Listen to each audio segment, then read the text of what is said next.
গাজীপুরের কালিয়াকৈরে পুলিশের অতিরিক্ত ডিআইজির বাড়িতে ডাকাতির ঘটনা ঘটেছে। এ সময় ডাকাতরা অতিরিক্ত ডিআইজির মা বাবাকে অস্ত্রের মুখে জিম্মি করে নগদ টাকা ও স্বর্ণালংকার লুট করে পালিয়ে যায়।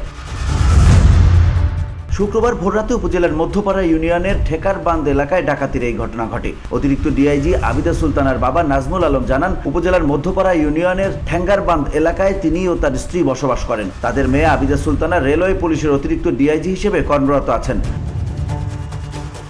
শুক্রবার ভোররাতে 10-12 জনের ডাকাত দল জানালার গ্রিল কেটে তাদের বাড়িতে হানা দেয়। এক পর্যায়ে তাদের বাড়ির ঘরের দরজা ভেঙে ভিতরে প্রবেশ করে ডাকাত সদস্যরা পরে দেশীয় অস্ত্রের মুখে তাদের জিম্মি করে ঘরে থাকা প্রায় 10 ভরি স্বর্ণালংকার ও নগদ 2 লাখ টাকা লুট করে নিয়ে যায়। ডাকাতরা চলে যাওয়ার পর পরিবারের সদস্যদের ডাক চিৎকারে এলাকাবাসী এগিয়ে আসেন। খবর পেয়ে রাতেই ঘটনাস্থল পরিদর্শন করে পুলিশ। বসুন্ধরা, উত্তরা, বনশ্রী, কুড়িল ও বাড্ডা সহ রাজধানীর বিভিন্ন স্থানে অভিজাত ও অত্যাধুনিক মানের ফ্ল্যাট কেনার এক নির্ভরযোগ্য প্রতিষ্ঠান প্লেজেন্ট প্রপার্টিজ লিমিটেড। তাই আপনার স্বপ্নের আবাসনের জন্য আজই যোগাযোগ করুন। Pleasant properties limited, where destiny matches eventually.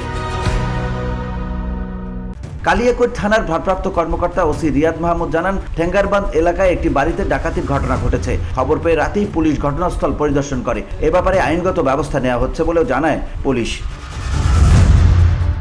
VOD Bangla news desk.